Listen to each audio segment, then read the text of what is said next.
Nah, ada doa-doa yang disampaikan oleh para ulama ya untuk mengobati, menghilangkan lupa itu dan membantu untuk kuat hafalan. Yang pertama, dibaca setiap hari 10 kali. Ayat daripada surah Al-Anbiya 79. Fafahamnaha Sulaimana wa kullan ataina hukman wa ilma wa sakharna ma'a Dawud al-jibal yusabbihna wa tayra wa kunna fa'ilin. Ini ayat 79 surah Al-Anbiya. Kemudian berdoa, ya hayyu ya qayyum, ya rabba Musa wa Harun wa rabba Ibrahim wa ya rabba Muhammadin sallallahu alaihi wasallam ajma'in urzuqnil fahma warzuqnil ilma wal hikmata wal aqla birahmatika ya arhamar rahimin. Ini harus didoa setelah membaca ayat itu 10 kali. Yang kedua, diriwayatkan dari sahabat Abdullah bin Mas'ud radhiyallahu anhuma dari Nabi sallallahu alaihi wasallam, beliau bersabda, man khasya ayyansa al-Qur'an ba'da hifdzihi wal ilm ba'da darsihi.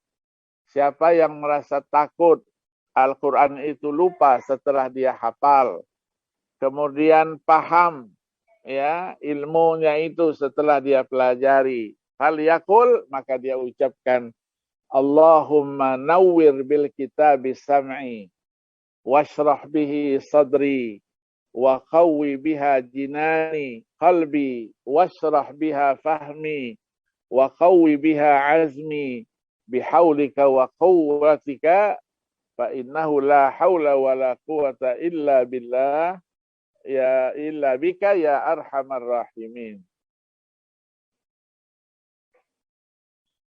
Diteruskan nanti dia baca setiap selesai salat nanti, sanuqri'uka fala tansa, sebanyak 6 kali atau sebanyak 7 kali. Ya, biasanya dibaca sebanyak 7 kali. Itu dari sahabat Abdullah bin Mas'ud. Kemudian ada lagi dari Ibnu Sinan. Diriwayatkan dari Al-Mughirah bin Subay'. Qala man qara'a 10 ayatin minal Baqarah inda manamihi lam yansal Qur'an. 4 ayatin min awwaliha wa ayatul kursi wa ayatani ba'daha. Ay ba'da ayatil arifina bihikmatika wansur alayya rahmataka wansur rahmataka wa zakirni bima nasitu ya dzal jalali wal ikram. Kemudian baca juga doa ini. Kalau kita mau belajar, kita baca juga doa. Allahumma inni astaudi'uka ma'allamtani fardudhu ilayya inda hajati ilaih. Wala tansanihi ya rabbal alamin. Allahumma akhrijna min zulumatil wahmi wa akrimna binuril fahmi waftah alaina bima'rifatil ilmi wa hassin akhlaqana bil hilmi wa sahhil lana abwaba fadlika wansur alaina min khazaini rahmatika ya arhamar rahimin. Kemudian jangan kita lupa ketika kita mau ya memulai hafalan kita waktu sholat misalnya ya, wala tansa istiftahal hifdzi bis shalah. Salatnya dengan apa? Salawat kepada Nabi sallallahu alaihi wasallam. Ada doanya, ada zikirnya. Dan juga kita jangan lupa membaca surah ya, Al-Baqarah yang sering kita sebut dengan ayatul kursi. Kemudian kita juga harus memperbanyak membaca surah Al-Fatihah. yang merupakan Fatihatul Khair was Sa'adah wal Barakat. Surah Al-Fatihah ini adalah pembuka, ya, kebaikan, kebahagiaan, keberkahan. Ya, alaysat hiya Fatihatullah wa kalamullah wa ridha ghaliga qala Rasulullah sallallahu alaihi wasallam Fatihatul Kitabi shifaa'un min kulli da.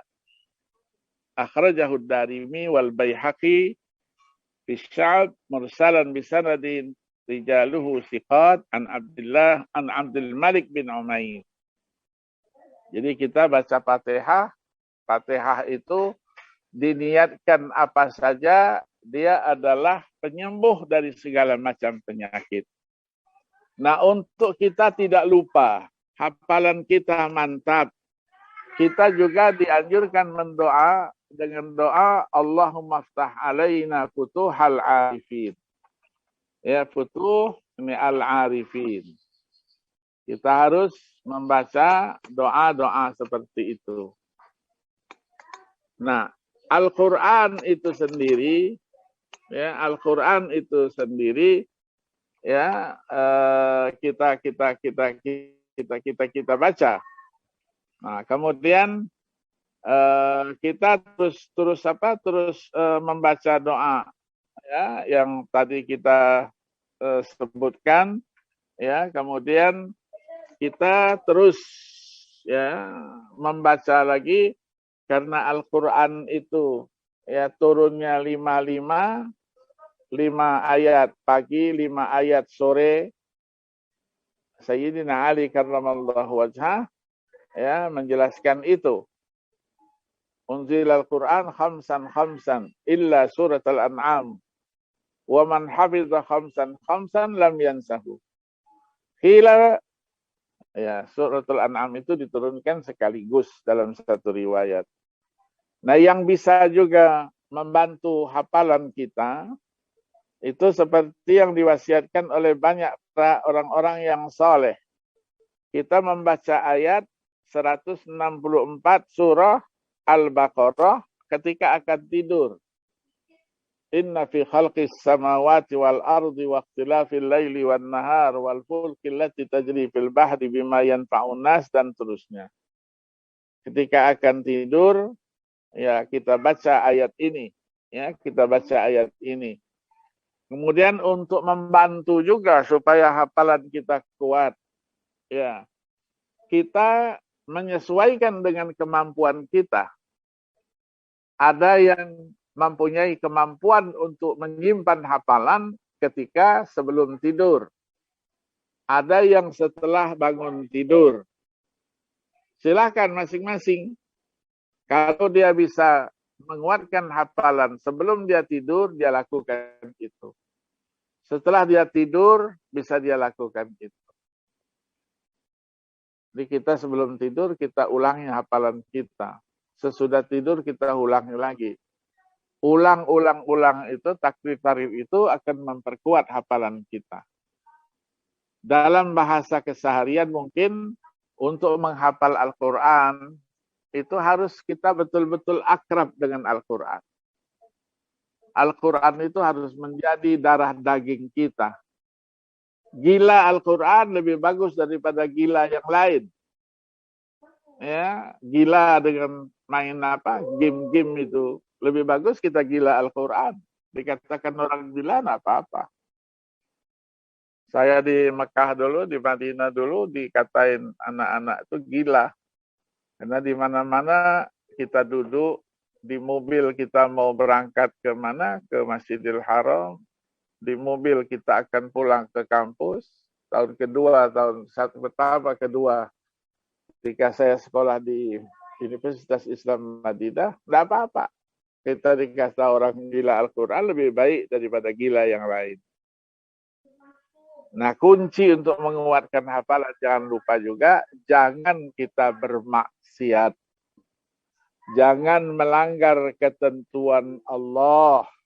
Fisirri wal alan.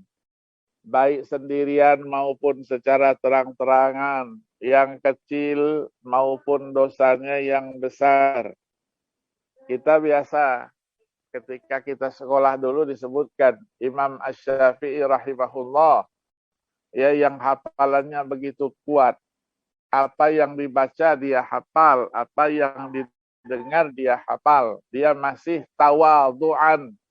Syakautu ila waqi'in su'a hifdzi fa arsyadani ila tarkil ma'asi. Wa a'lamani bi anna al-ilma nurun wa nurullah la yu'ta li'asi. Jadi dia mengadu kepada gurunya Waqi' bin Jarrah akan kejelekan hafalannya. Dinasihati tinggalkan maksiat. Diajarkan bahwa ilmu itu cahaya. Nah, cahayanya itu adalah cahaya Allah. Cahaya Allah tidak akan diberikan kepada orang-orang yang bermaksiat kepadanya. Maka Al-Quran bagi kita adalah segala-galanya. Fauqa kullil ulum. Wa fauqa kullil anwar. Dia di atas segala ilmu. Di atas segala cahaya. Maka tidak boleh kita bermaksiat kepada Allah Subhanahu wa taala. Dan kita juga harus meninggalkan itu semua. Yang membantu kita juga untuk menjaga hafalan kita. Ya, kita ketika membaca Al-Quran, mengulangi hafalan itu, ya hendaknya kita menghadap kiblat. Dan bahkan seluruh aktivitas kita, kalau bisa kita harus menghadap kiblat. Kenapa? Dikatakan pertama, li'anna istiqbalal qiblati min asbabil futuh. Menghadap kiblat itu dalam posisi apapun itu bahagian daripada sebab untuk membukakan pintu ilmu pengetahuan kita. Kemudian kita juga dianjurkan untuk membaca zikir kita dengan sifat-sifatnya Allah Subhanahu wa taala, Asmaul Husna itu. Kita baca misalnya ya Muhaimin, ya Salam, kita baca. Kemudian kita juga baca sifatnya Allah ya Qayyum. Sahrawardi menyebutkan itu. Kemudian dia juga membaca dengan asma-Allah yang lain. Nah, untuk membantu kita juga dalam menjadikan hafalan itu mantap, hafalan kita itu langgeng, kita harus ta'addub ma'al Quran. Kita hormati Al-Quran, kita besarkan, kita agungkan. Dan kita tidak boleh memegang Al-Quran kecuali dalam keadaan berwudu. Kita hormati itu. Maka Ahlul Quran adalah orang yang tidak pernah putus wudunya. Tidak pernah putus wudunya. Orang yang tidak putus wudunya, Masya Allah.